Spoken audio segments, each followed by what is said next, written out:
Stay tuned for more on IndyCar Radio. A white flag to Tom Sneva with a 10-second lead. Starts his last 2.5 miles. Sneva, age 34, from Spokane, Washington, on his way to his first 500-mile victory, Doug. And the fans on their feet in turn number 2, waving their hats, waving their scarves, whatever they've got, sending him up the backstretch.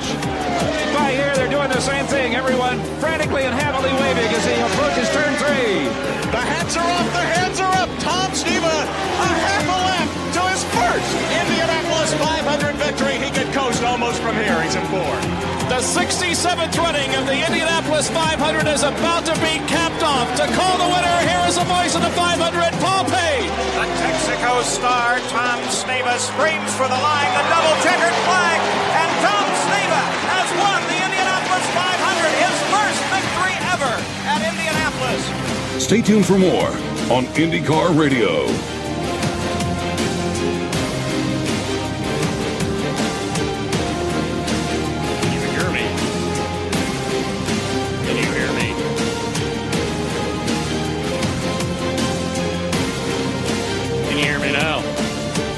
Okay.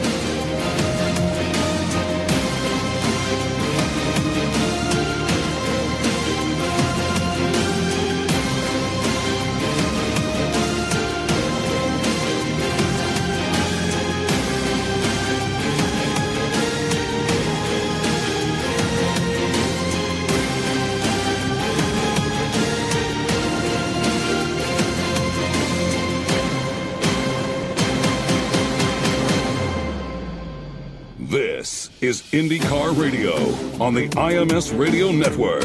And there is the white flag for number 3, John Rutherford. Pick it up, Ron Carroll. Okay, Sid, and here he comes right now from that number 25th position in the starting field. Johnny Rutherford wins, or is about to win, his first 500 over to Howdy Bell in turn 2. I'm really happy for Johnny and Betty because they're great people, and he likes homemade strawberry ice cream, incidentally, as he heads up the backstretch to Jerry Baker. He just now goes past us, Howdy, heading in toward number 3, and as you say, one super guy apparently off to the best win of his career. Doug? The crowd on its feet, waving their hats, waving their arms, as the red, white, and blue helmet of Johnny Rutherford in the bright orange car goes streaking by over into turn number 4. Here's Jim Shelton. Handsome driver, winning smile, and Johnny Rutherford. And here to call the winner is the voice of the 500, Sid Collins.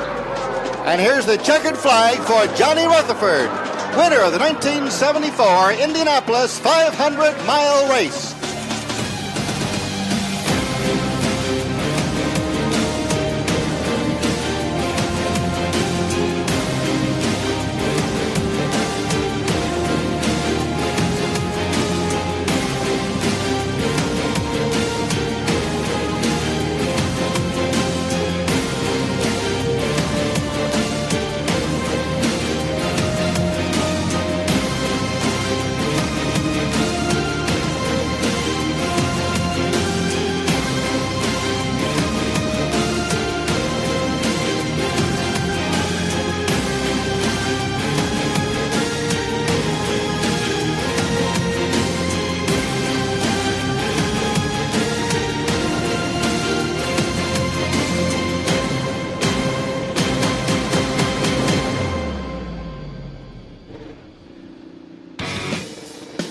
From the streets of Long Beach, this is the Verizon IndyCar Series on the Advance Auto Parts IndyCar Radio Network.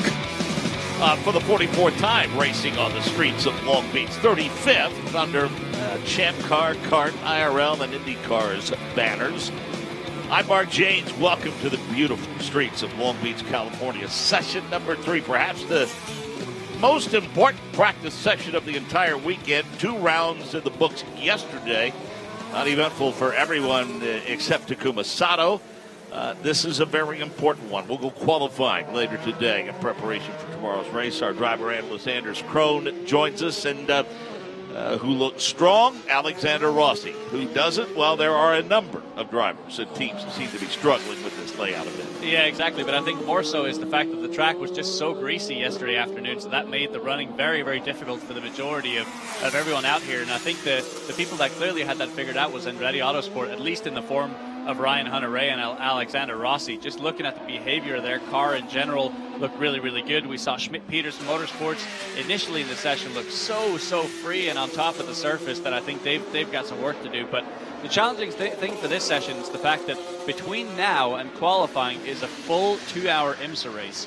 And so the track's going to change so much. The track temp is going to come up significantly. There's going to be all these different types of rubber going down on the track. So I think the teams have to be a little bit careful with taking the information from this particular session into the qualifying, because you could very easily make a decision and steer yourself down the wrong path. We've talked about this. We did it at Phoenix, talked about it again at St. Pete. When you're fast, you get together for the debrief. Sometimes you play around a little bit with that in an attempt to go faster, go too far the other way. Yeah. There's that danger. Yeah, exactly. And then conversely, you can have a situation where, like Chip Ganassi last weekend at ISM Raceway, where they admitted, we were absolutely horrible in the daytime on the track, but they had the confidence and the faith that the car was going to come to them as the night wore on. And so I think it's just having that maturity and the experience to not get caught in that trap of let's always try and improve upon the car. So I think what we're probably going to see here is mainly people trying to figure out their fuel mileages, exactly how long you can go on the blacks and how badly they fall off, just to figure out what the racing situation is going to pan out to be. But wouldn't be surprised. I know there were a few teams yesterday that didn't get runs on Firestone Reds, so they'll probably take an opportunity to at least go for 1 or 2 quali sims just to figure out what they have. 45-minute session, by the way. Well, for those of us who call Central Indiana home, we're enjoying the kind of weather here that we just simply cannot share with our loved ones back in Central Indiana. They don't want to hear it. But Nick Yeoman, we have to do that to give people an idea of what things are like specifically here as it relates to this practice session. And we're only giving you a chance to update conditions just in the interest of passing along pertinent information. Some of that stuff is pretty important when it comes to the Verizon IndyCar Series, especially that track temperature, which affects these Firestone tires and track grip around this street course. The track temperature is up around 92 degrees right now, but that ambient temperature he talks about, it feels good. It's 70 right now, but with the humidity, it's a little bit muggier than that. Still very comfortable. I mean, it is another gorgeous weekend here at Long Beach. It's what we've become accustomed to year after year. It seems like we always get picture-perfect weather, and that's going to be the case, Mark, throughout the course of the weekend. I don't think we're going to see any weather affect qualifying later this afternoon, and it looks like an absolutely stunning day for race day tomorrow. This practice session well underway. It's pretty busy. Seeing a lot of guys leaving in pit lane and getting out of the racetrack to turn some laps early on.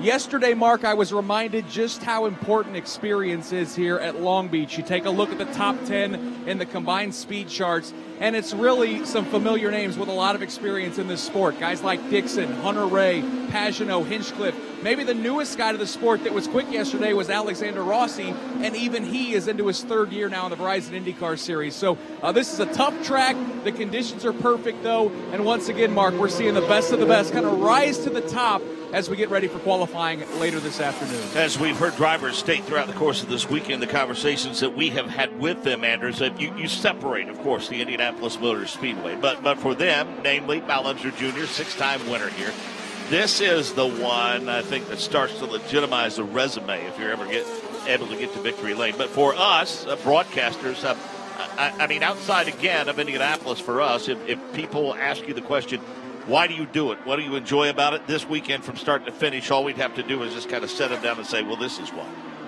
This is the race you want to win outside the Indianapolis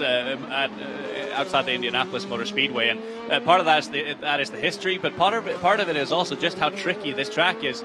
It's wonderful to drive on when you have a nicely set up car. It is so flowy and feels so good, but when you have a bad car, when you're not friends with the behavior of the car, then it can be one of the worst places, and it can fight you so quickly. We've seen a lot of people take to the runoff areas in a lot of the corners here, in particular turn 8 and turn 9, and I think that just means the importance of winning this race is even more so, because it is such a difficult track to master. And then just seeing all the fans out here, I mean, even yesterday midday it was packed in the infield. As we see Zach Veach here turned around a little bit as we talk about, again, this track just being so tricky.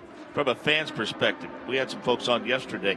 89-year-old race fan had been here for all 44. That's the great thing, some of the great stories around the paddock that you're privy to when you're part of an event that's been in existence for 40-plus years. Yeah, it's huge, and it just speaks to, just how great this event is. I mean, it's one thing getting someone to attend an event for a one-off experience, but yeah, to keep coming back for 44 straight years, that's definitely saying something, and massively appreciate it. But you kind of see that in general. You see the passion for the fans walking around here. You see a lot of them wearing their favorite drivers' T-shirts or hats or whatever. So really, really cool to see. And I think now more so than ever with the new aero kit, they're going to get to see these drivers have to really saw at the wheel in each and every single corner. A lot more sideways, a lot more corrections on the steering wheel. So they're going to be treated this year. If this race ends up being anything like St. Petersburg, yeah, it's going to be one of the best ones yet. Zach is back underway, and all throughout the course of this season and every season, of course, you can get up close and personal to what's going on at the racetrack no matter where you are with the Verizon IndyCar mobile app. One of the contributors to that app joins us in the booth today. Again, we love our friends, motorsports journalists that visit with us from time to time throughout the course of the year. Bruce Martin joins us now. Bruce, first of all, thank you for the work that you did on the article about IndyCar Radio.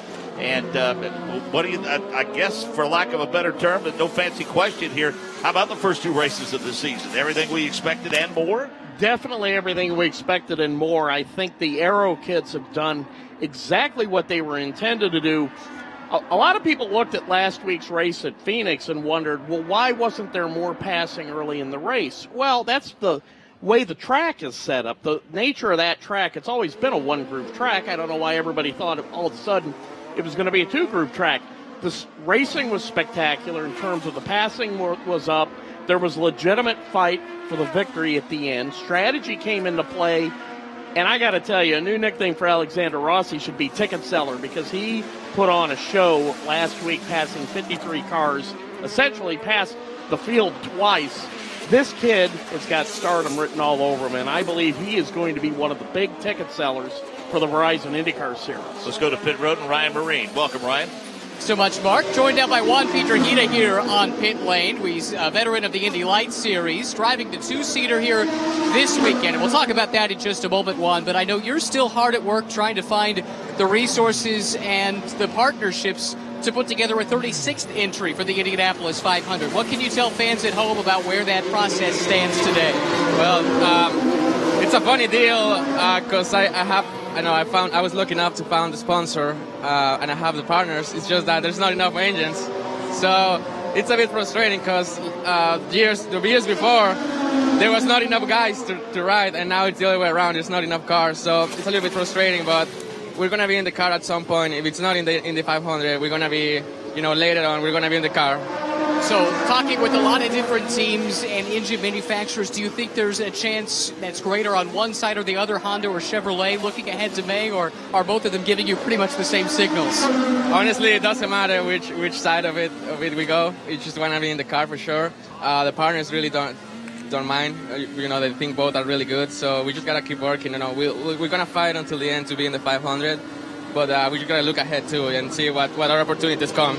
How important is it to stay current by driving the two-seater on weekends like this?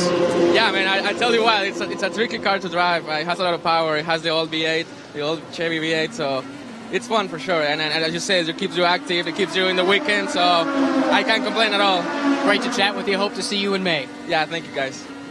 One thing's for sure, Anders, if you're going to stay relevant, you're going to stay front and center and improve your chances. I think we have seen drivers over the past couple of years, Zach Veach for one, you need to be at the racetrack. You really do, and it can be so easy to just fall out of that groove and tell yourself, well, if I'm not racing this weekend, there's really no point in me being there. But there really, really is, to be in the faces of everyone that's relevant inside the paddock, but also to have the opportunity to drive the two-seater. I mean, I've driven that for a few years, actually, and even though, yeah, it's not an Indy car, an Indy Lights car, but still it does give you the information about how tracks change, and it kind of gets you in the groove to some extent of exiting the pits and really pushing on cold tire laps. Even though the two-seater crew doesn't really like you doing that, push it too hard, but as a race car driver, that's naturally what you're going to do regardless. So very important. So Bruce, with the change in the aero package, perhaps changing the strategy. Well, it has changed the strategy a little bit. you and I both in attendance at a news conference, Graham Rahal yesterday, saying that he really likes the fact that guys can go race now. He didn't necessarily like the idea of that of that definite fuel strategy. They want to be challenged, and they want it to left strictly to the driver's hands, and not so much just that clear-cut fuel strategy. In fact, I think he would like to see more laps added to the race, because it's going to be very easy now with the number of laps, with the fact that with the less drag on these cars now, the fuel efficiency is way up. He says it'll be quite easy to do it in a two-stop strategy. He'd like to see some more laps added to the race. When you go back to the early days of this race, or even back when Paul Tracy won this race 25 years ago, the race was 105 laps long. That's probably something that maybe the IndyCar Series should consider, going to a longer laps in this event to make it a little bit more interesting in terms of the strategy aspect. The 19 of Zachary Clayman DeMello has come to a stop on the course, and that has necessitated a red flag. 33 minutes remaining in this final session before we go qualify here on the streets of Long Beach. Fires.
Mark, and we see Zachary Clayman DeMello actually out of that race car, so we'll have to follow up and see exactly what the problem was with that Dale Coyne Honda for another one of the Indy Lights graduates. Here with a couple Indy Lights drivers right now, Neil Alberico and Dalton Kellett down here on pit lane. Neil, I want to start with you because you're a California guy. How much fun is it coming to Long Beach every year? Yeah, it's great. I mean, obviously I wish I was on the grid racing against all my friends out there, but yeah, it's good to be back in Long Beach.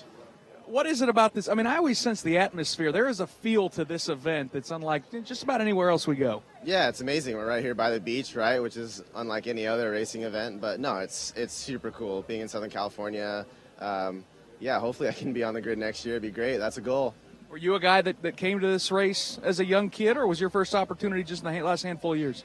Yeah, actually, I haven't. The first time I was at Long Beach Grand Prix was probably when I first started racing the Mazda Road to Indy, so within the last 6 years or so. But it's such a cool event. It's cool to see you down here. Dalton Kellett's down here as well. Dalton, let's talk about the Indy Lights season and where we're headed next, heading to Barber Motorsports Park just 1 week from now, a double header. I know that's a really tricky course you got to be looking forward to. Yeah, I love Barber Motorsports Park. I think it's definitely one of the tracks in the calendar that I'm strongest at, and I've always had fun there. Great to race, really fun track. It's just beautiful. How much do you enjoy this weekend? I mean, you love getting up and down pit lane. I've seen you at times on those Andretti Autosport pit boxes, kind of picking the brains of the other drivers and crew members down here. Yeah, that's a great thing to touch on. Being part of Andretti Autosport, you have that opportunity to come to these races and be involved. Get to hear the drivers' feedback, hear what's going on the timing stand, and it's very useful. I think I really enjoy it. And this, of course, is the goal for you and Neil both, to get to the Verizon IndyCar Series. How important has the Indy Lights Series and that entire Mazda Road Indy ladder system been for you guys to kind of hone your craft over the years? I think all of us MRTI long-timers and the guys that have graduated, we're really indebted to that whole program. It's definitely the best in the world at what it does. And I think the Lights car is really going to prepare us for the current iteration of the IndyCar bodywork. From what I understand, it feels a lot similar to the old Lights car, talking to the guys that have moved up like Zach. So I think it'll be good training ground for sure. Well, it's good to see you guys both down here. Enjoy the weekend. You're going to be on pit lane and enjoying the sunshine the rest of the weekend, Neil. Yeah, I'll actually probably be hanging out with all my RSR teammates, supporting Justin Newgarden and Spencer Pigot, wishing them good luck this weekend. So, yeah, I'll be around. All right, well, have a good one. That's Neil Alberico and Dalton Kellett. Ryan Marine, a couple young stars in the Indy Lights Series. We'll see them in action at Barber Motorsports Park 1 week from today. That's right, Nick. And while we're under this stoppage for Zachary Clayman, DeBello stopped out on track. Sounds like he should be headed back to pit lane here shortly. Thought this would be a good time to chat with one of the new co-owners of the Meyer-Shank racing team. Jim Meyer joining us now. You're the CEO of SiriusXM. You started this as a partnership as a sponsor, and now you're a partner with the team. Can you talk about the genesis of this program and how it came to evolve from sponsorship to team ownership now? Sure. So I actually live in Indianapolis and commute to New York City, and lived in Indianapolis since 1980. Went to my first race in 1980, and just became a huge fan. I think I've only missed one race in 40-something years, and loved it. And last year, SiriusXM came back as a sponsor, actually through Jack Harvey, who is friends with a group of my friends, and that's how I met Jack. And through Jack, I met Michael. Had a great experience with him last May. I told Michael I wanted to be a little more involved in IndyCar. He and I met a series of times at the at a restaurant out in Speedway each time, and we kind of put together what we thought would be a win-win for both of us, and I couldn't be happier. It's gonna be great. We're really excited. Is it a little surreal to see your name on the side of an Indy car, something that you've been watching for all these years? It really is. It really is, and to be able to be this close to it and to be a part of the team is really something special for me. Well, we at the Advanced Auto Parts IndyCar Radio Network really like this partnership because we have that connection with SiriusXM, of course. Yeah. For you, though, how does the connection to IndyCar, what makes IndyCar a vehicle that really works for SiriusXM in terms of its marketing plan? Well, I mean, we carry almost every motorsport, and to not have IndyCar would certainly, not fit what the bill. Of course, obviously for me, it's a personal thing I love, right? And so, but we're committed to carry multiple series. I mean, we carry F1, we carry IndyCar, we carry a big sponsorship with NASCAR, and we carry a couple other things. So auto racing is something our subscribers value, and something we're glad we can offer to them. Anything that surprised you in your short time as team owner, or were you pretty prepared for what you were stepping into? Well, it's more complicated than I thought. It's really very, very complicated. When Michael said to me, we're going to buy a car, I thought it came ready to go. I didn't realize, you got to put 200 parts or whatever it is and make it work. And so, been very, very anxious to finally be able to get out here running. And then, obviously money's always a constant struggle, and I think I can help more there with trying to attract some more sponsors with Mike. Be clear, Mike runs the team, and that's great for me because I'm just here to learn, and really I'm here also for the excitement of it. I will tell you, when I approached Mike, I told him my dream is to be able to win the Indianapolis 500, and he and I've set a goal. We want to win it in the next 5 years. We'll see. There are a lot of people who've tried and not been successful, but that's going to be our passion. So we're starting slowly. We hope to build up. We've got commitments from SiriusXM and AutoNation for 2 years. We're hoping we can extend beyond that with them. We're going to look for new sponsors. We're going to try to do more races next season, and then eventually 2 cars full-time on the IndyCar race. And obviously we have our sports car program as well. So it's pretty exciting, and it's really fun to watch. Well, Jim, we're thrilled to have you and your passion in the series. Thank you very much for the time, and best of luck to you and the rest of the team this weekend. Thanks for taking time with me. Thank you. And Anders, much like Carlin Racing, let's face it. I mean, Michael Shank Racing have been around and had a lot of success in different forms of motorsports. And boy, that announcement, not only huge in terms of Michael Shank partnering with Jack Harvey, but boy, the XM sponsorship and Sirius as well. It's big for that, but it also just shows the momentum of the series right now with Harding Racing deciding to step into a full-time role, and then obviously with yesterday's announcement with James Davis and Hollinger Racing and Bilardi stepping up to the Indianapolis 500. I mean, it just shows that there's more interest now than ever in wanting to be a part of it. So I think it bodes really well for where the series is at, and really, really positive to see. And I've been in and out, being involved with some small bits and pieces here and there with Mike Schenk, and the guy is of absolute quality, and I have the utmost respect for him. And for him to have the added stability, with his team, that's awesome for him, and I know they'll do a bang-up job. They put the 19 of Zachary Clayman DeMello on the hook, brought it back to pit road. The crew is pouring over it now. The engines start to roar to life again. In less than a minute, we'll be back to the green flag. Bruce? I'm doing a story later today for Auto Week on the history of this race, and one of the interesting things that happened was when, as we all know, it's tough to get cities to go ahead with street course races because of the various ways that it may disrupt daily life at some people.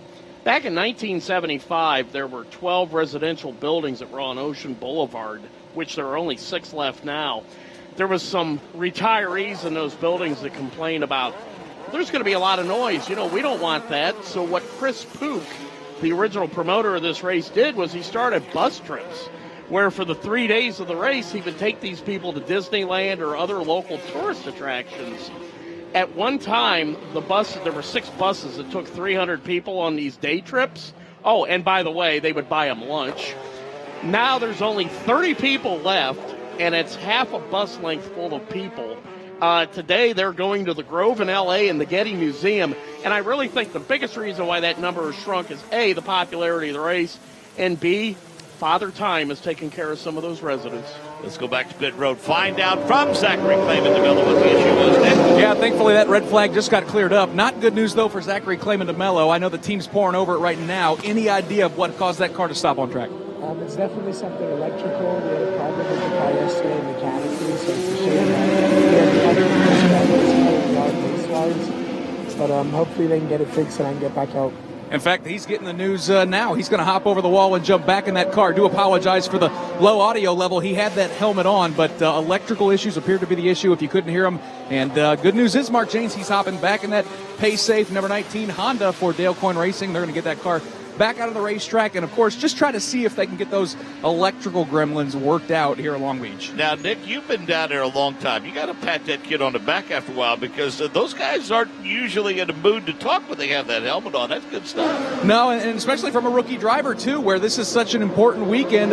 You only get 3 45-minute practice sessions before you go out qualifying later this afternoon. So that young Canadian driver gave that car a good ride to start the season at St. Petersburg. He's splitting time with Pietro Fittipaldi. He is, as I said, back in the cockpit, and we're going to see him back on the racetrack, hopefully at full speed here at Long Beach. Now, we thank him for his accessibility for sure. Hey, do want to offer out this little piece of information, especially if you are in the Indianapolis area.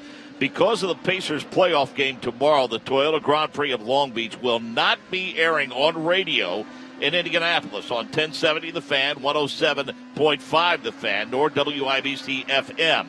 Now, WMRI AM 860, that's AM 860 in Marion, Indiana, can be heard in most of the Indianapolis area. The other options for the 4 p.m. Eastern broadcast, Sirius 214, XM 209, IndyCar.com, IndyCarRadio.com, and the TuneIn app. Of course, your home-assisted device as well. Just say play IndyCar Radio on TuneIn. And again, that's tomorrow for those of you, especially in the Indianapolis area. The radio broadcast only. That's what is affected tomorrow. Joseph Newgarden, King, Hunter Ray, Dixon, Bourdais, the top 5. Power, Rossi, Andretti, Biggett, Rahal, the top 10. Sato, Hinch, Pagano, Jones, and Kimball through 15th position. Then Chilton, Kanaan, Laced, Kaiser, Chavez through 20th. Robert Wickens, Jack Harvey, Zach Beach, and Zachary Clayman DeMello. He brought out the red flag a few moments ago, and they got him back onto pit road. Looks like they'll get him back underway. Robert Wickens, bit of a struggle this weekend.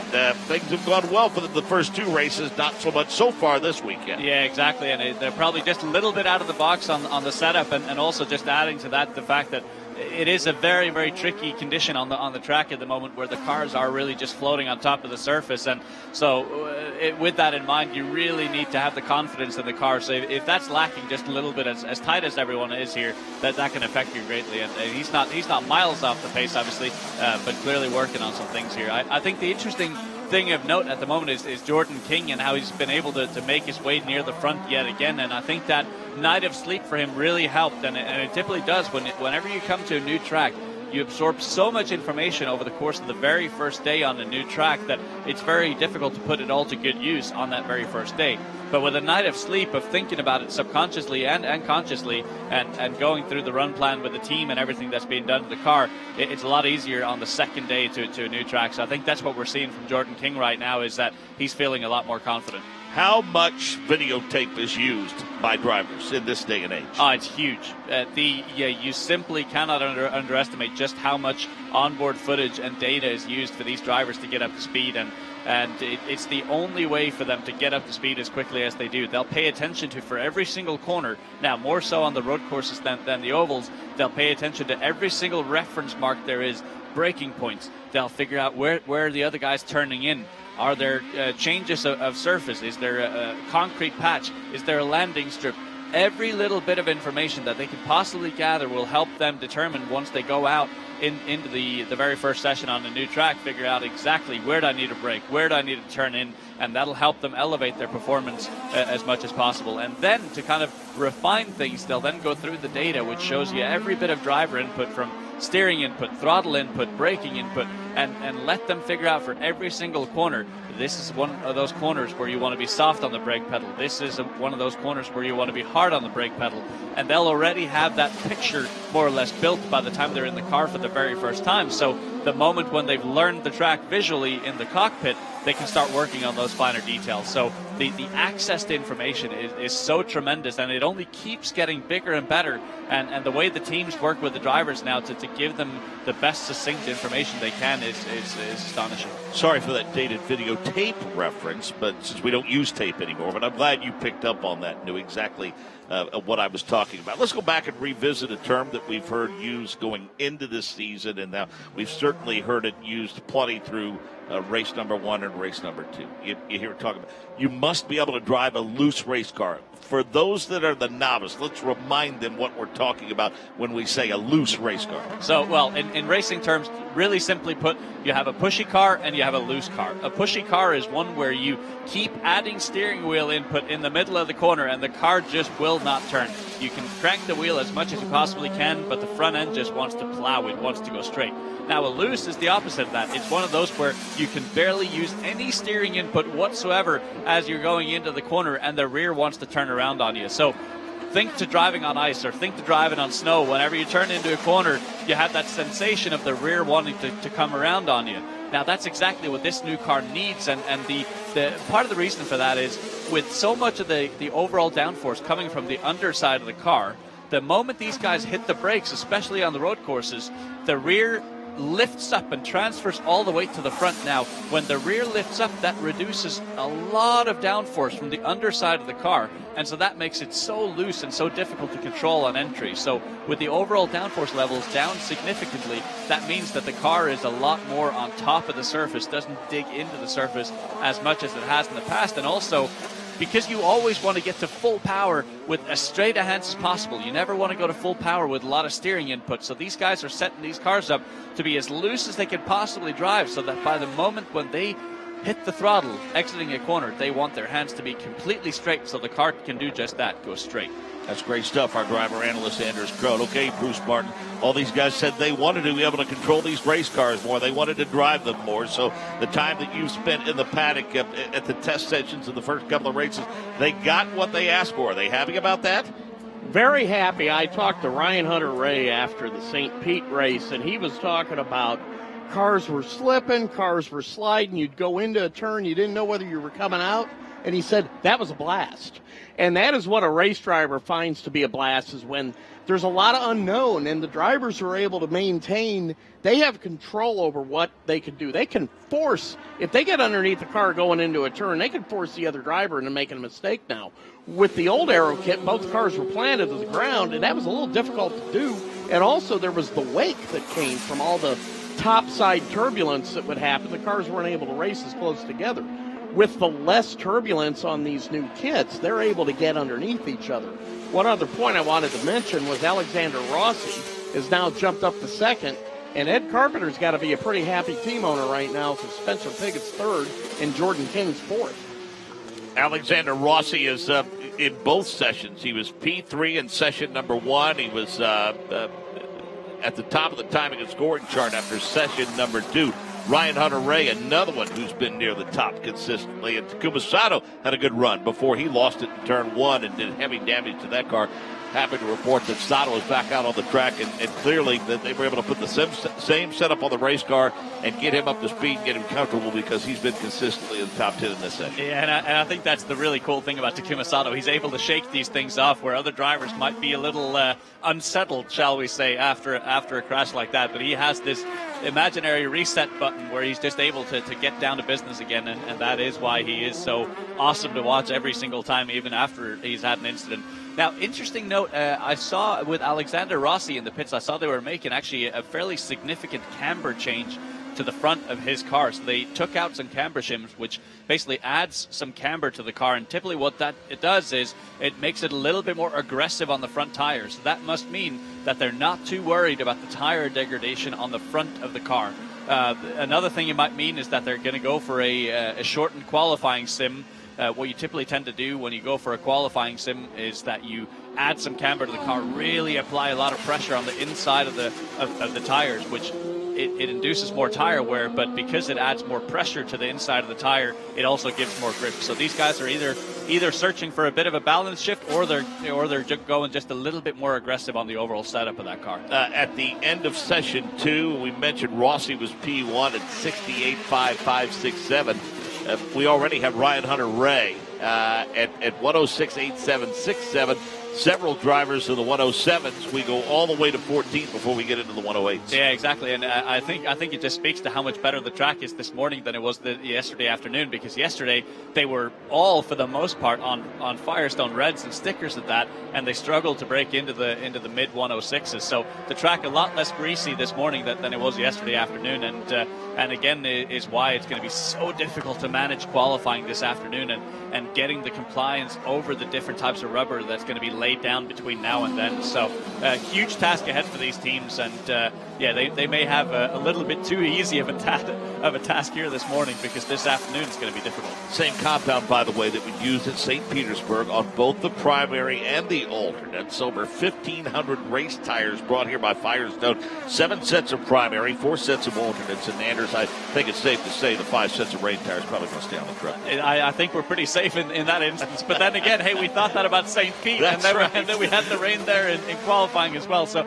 anything can happen, but yeah, highly unlikely for this weekend for sure. But I do think Firestone really hit the nail on the head with the road course compounds this year, because it's awesome to see just how aggressive the red is and how quickly you can get the lap time out of it, but then again how quickly it falls off, and it really puts the tire strategy above anything else. And we were talking about it a little bit yesterday. It's so refreshing to have now the ability to have strategies being played out based on tire life and not on fuel. Bird's eye view, we want to get you a little closer to the action, so let's go down, not on pit road anymore, a little closer to the action than pit road. Let's check in with Nick Gilman. I am right down here in the hairpin in turn 11, and it is loud down here, Mark. I'm here with Chuck, who's one of the photographers. Chuck, where are you from? I'm actually from here in Los Angeles. I'm shooting for Sports Life magazine. We're an up-and-coming digital magazine, so we're out here covering the event. We're right down here in turn 11 near the hairpin right now, and this is one of the iconic shots in which you can look down the track and then you can see the convention center with the whale and stuff. I mean, this type of shot's been featured for a long time, and today I'm actually shooting with 2 different cameras. I've been a Nikon shooter for a long time, but I've been working with Sony recently on their new mirrorless cameras. And I gotta admit, I'm very, very impressed with this new technology. The workflow and the way that you can see things in the lens is it's a game changer for me. This has to be, I mean, I don't know how many races you go to or sporting events. You're not going to get much closer to the action than you are down here. Oh, not really. Just a few feet from me is the hairpin. And literally, as the cars come by, they're inches from you. In fact, one year I was down here shooting and a car came along and bumped it. And it moved the wall back just enough in order to remind you that even though these are big, huge concrete pieces, that they do move and they will come at you. You have to keep your head on a pivot down here. and always be very situationally aware of what's going on. Chuck, I appreciate your time. We'll let you get back to work. This is a fabulous view. Enjoy the weekend. Thank you. Good talking to you guys. Mark, I'll tell you what, I'm no expert photographer.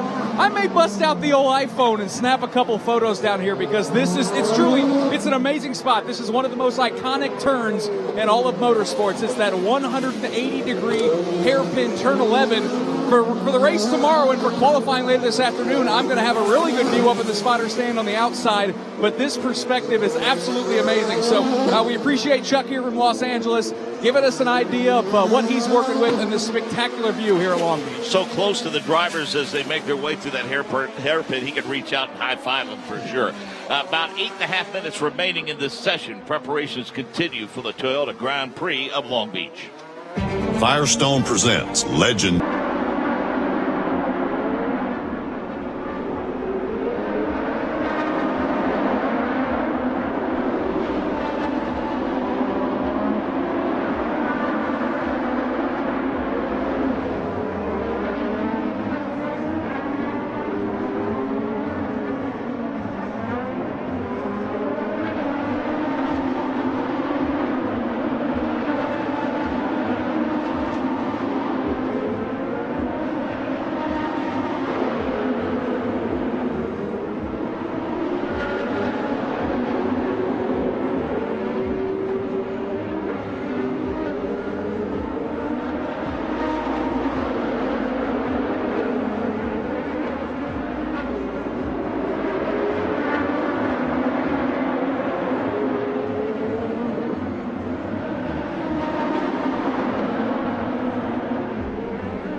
While Takuma Sato has slipped a little bit, the timing is going down to 14th. Graham Rahal is about right where he's been throughout most of the weekend. He's currently P5 at 67.0432. And again, privy to a news conference yesterday, attended it with Graham Rahal, and Anders, he's over the moon happy to have Takuma Sato. But I think the thing that needs to be stated is the fact that adding a teammate, if it's not the right one, can take you too far the other direction. And he gave every indication that he and Taku are on the same page, and it is a team effort at Rahal, Letterman, Lanigan Racing. It is all about chemistry, but all about not diluting your resources. And I think Rahal, Letterman, Lanigan Racing have done a fine job in not doing that. They've added resources and really helped that team along. And I think just the ability to now have another data set from every single session, the ability to try a completely different setup every single session is going to help that team accelerate more and more and more.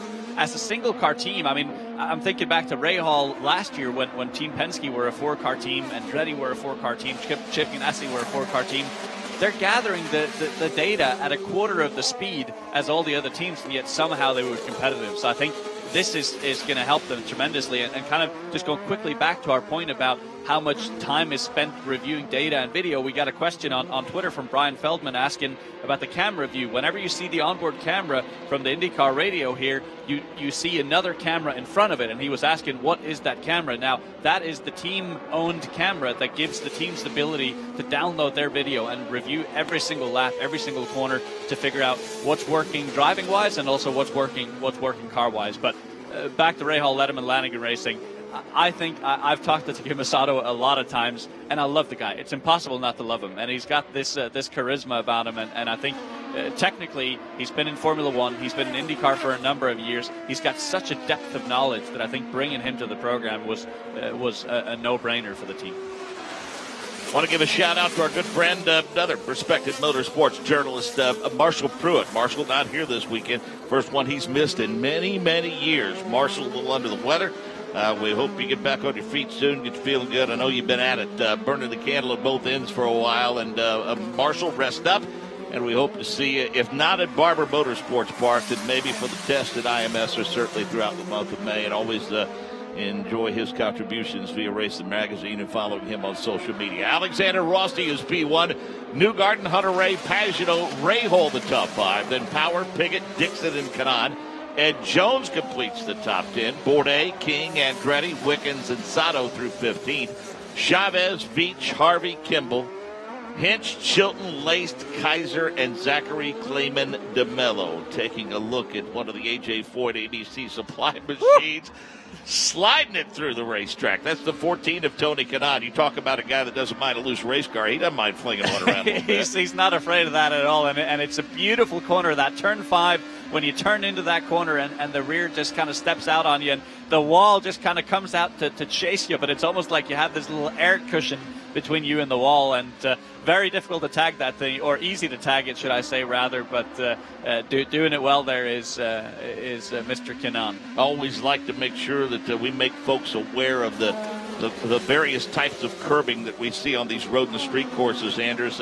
This one, again, seems to be the kind that's a bit more unforgiving, that drivers can actually use that to their advantage when they need to. And it's actually a bit of an increasing curb in that it starts off really, really flat, and then you go to a slightly more aggressive one, and then you have some sleeping policeman is I think what the European term is for it, where you definitely don't want to be on top of those, because those will upset the car big time. So you can definitely be pretty aggressive with the first part of the curbing, but then once you get onto those the bumpy part of the curbing, that's when it tends to upset the balance of the car. And especially, I find that turn 1 is a very, very difficult corner to use the curbing, because you're entering with so much speed and the car is so heavily loaded to the right-hand side of the car that any sort of touching or abrupt switch of balance to the car will really upset it. So that's why I think we saw Takuma Sato yesterday bite the wall. Let's talk a little bit about the challenges for these drivers, these cars, in terms of grip on these road or on these street courses, especially more so than the road, when we have the transitions from asphalt to concrete, and then you throw in the added caveat of how paint, stripings for crosswalks and turn lanes and things of that nature, how that could affect grip in the race car. And it's always a compromise. You're always having to give in one end and take in the other. I'm right now looking at the hairpin, and in the hairpin is one of those where if you tune the car for the hairpin, you're going to be wicked loose everywhere else. The car is going to be undrivable everywhere else. So it's about finding that compromise of how can I have as well balanced of a car in every other corner possible while having as little push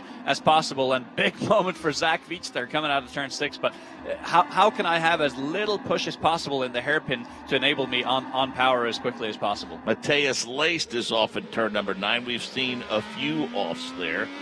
For sure. And for those of you that have the benefit of video, Bruce, one thing's for sure, over the past couple of years, with the nose cam, with the helmet cam, with the overhead view, I mean, the views are just spectacular for us here in the booth and for those of you that have access to that video at home. And for those of us who are dating ourselves, we remember when the first in-car cameras were added to the series, and it could only have like a couple of race. Now it seems like every car has some type of camera on it, which really does give great views. It's almost like every inch of every race is covered now. And, that's really important for a lot of these teams when they go back and debrief, because it's one thing for the driver to tell the engineer what the car is doing, then the engineer can go back and actually see what the car is doing. Michael checks in on Twitter, Anders, and we'll let you answer this. He says he's of the opinion that the pitch seems to be a little higher in terms of the sound of the race cars. I haven't heard that, but my hearing's about shot after doing this for 30-some years. So. No, I think there's something to that, and I know that was one of the things that Jay Fry and his team at IndyCar had said over the offseason. If there is a way to make these things scream a little bit more than, and we have Jordan King in the wall. And that is in turn 8. Man, let me tell you, easiest corner on the track to stuff it in the barrier. Downhill, off camber, into the barrier. That is so easy to do. And, that's one of the difficult things when you're learning Long Beach. That wall is all too easy to hit. But you say learning Long Beach. We've seen a lot of veterans get bitten by turn 8 over the years. Absolutely. And I'm watching the replay here of Jordan King, and you can see he's already crossed up on the way in, misses the apex by, 10, 12 feet here. But it's all because he lost it on the way into the corner. And it's so difficult because you're transitioning from that turn 7 left-hander and then moving over to the left-hand side of the track to set up for the right-hander in turn 8. And it's so easy to overdrive the car a little bit. And luckily for him, looks like he's uninjured and only the left front of that car damaged. Yeah, checkers and red. There were only about 40 seconds left in this session, and happy to report that he's out of the car. The AMR IndyCar safety team, they're almost before the car came to a complete stop, as they always are. The best in the business, the AMR IndyCar safety team, and they're already directing Jordan King to the safety car that'll pick him up and get him back pit road. I enjoyed our visit with him. He joined us in the booth at Phoenix. I think he's really got his head on straight, and I love his whole approach of no preconceived notions coming away from GP2. We've seen so many drivers come over from Europe, and if they kind of already have that picture pre-built in their head of how they want to drive the car or how they want their teams to set up the car, it can be quite a difficult transition. But I really like his humble approach to everything, and I think that's why we've seen him be so strong early on. So obviously not the momentum builder he wanted going into qualifying, but he should feel good in that he definitely has a raceable car here and can do quite well in qualifying. 12th quick, by the way, something we haven't seen a lot of if you look through the top 10. 5 Chevys, 5 Hondas. Yeah, exactly. So that playing field has certainly been leveled, and Team Penske, most notably, raising their performance significantly overnight. And yeah, Joseph Newgarden and Will Power, I spoke to both of them yesterday, and they both just seemed a little bit unhappy with how the car moved on top of the surface a bit too much. So that they've clearly found a way just to settle their cars down a little bit more to make them a bit more raceable. Bruce, before we let you go, thanks for joining us, first of all, and to remind folks again about your contributions on the Verizon app and where else they can find your work. Auto Week Magazine, autoweek.com, Speed Sport Magazine, especially coming up here the month of May issue. I've got like 6 or 7 Indianapolis 500 oriented stories that are going to be in Speed Sport. We're going to have daily coverage of the month of May at the Indianapolis Motor Speedway on both speedsport.com and autoweek.com.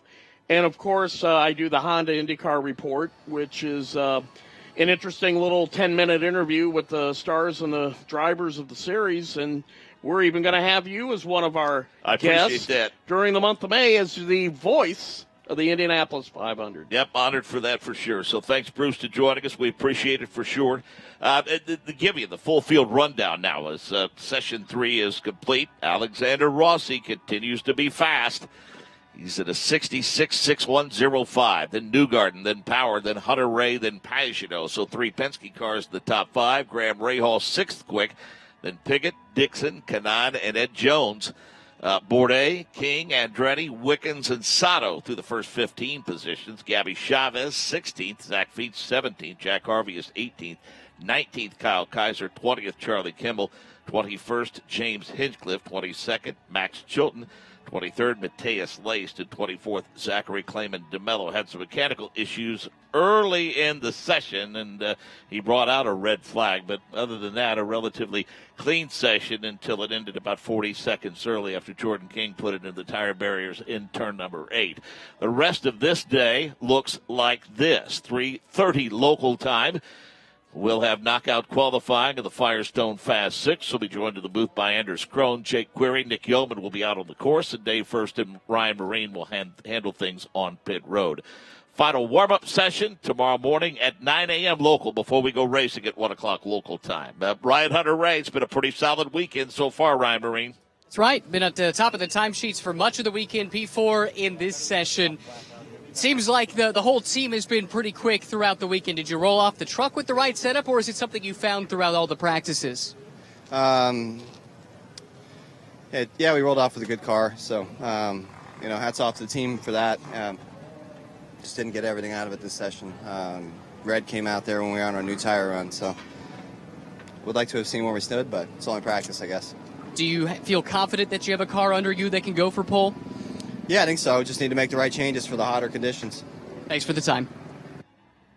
Down pit road to Nick Yeoman. Yeah, let's grab a quick word with Spencer Piggott. Good top 10 in that session. Where do you feel like this team is heading to qualifying later this afternoon?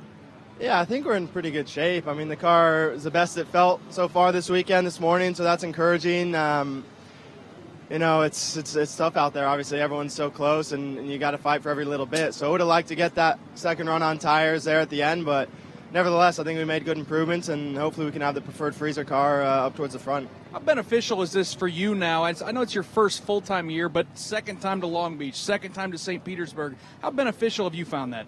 Yeah, it's great. I mean, experience is extremely valuable in this series, so the more track time, the better, and obviously having the year's worth of experience and stuff to look back on and learn from is always a good thing. All right, go get him this afternoon. Thanks. That's the American Spencer Piggott, Mark Janes. Awful quick, pretty impressive here in practice number 3.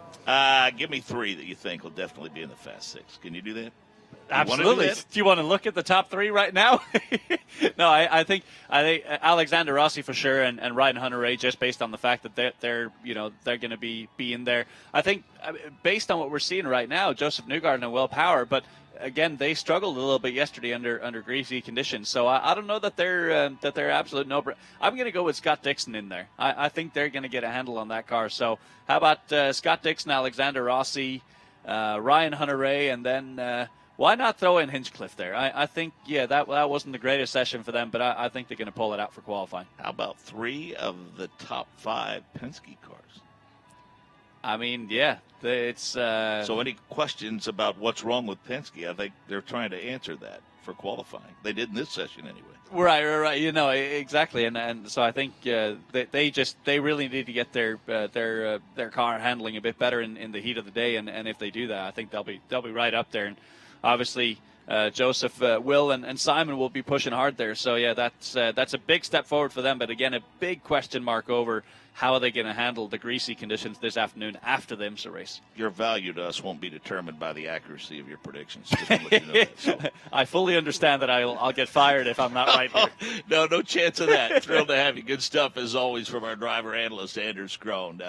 Also want to thank Nick Yeoman and Ryan Marine for their outstanding work on pit road, and thanks to Bruce Barton for joining us in the broadcast booth. Our on-site producer and engineer is Rick Evans. The director of the Advanced Auto Parts IndyCar Radio Network is Wally Levitt. Again, want to offer this reminder for those of you in the Indianapolis area, due to the Pacers playoff game tomorrow, the Toyota Grand Prix of Long Beach will not be airing in Indianapolis on radio on 1070 The Fan, 107.5 The Fan, or WIBC-FN, WMRI, AM 860 in Marion. That's AM 860 can be heard in most of the Indianapolis area.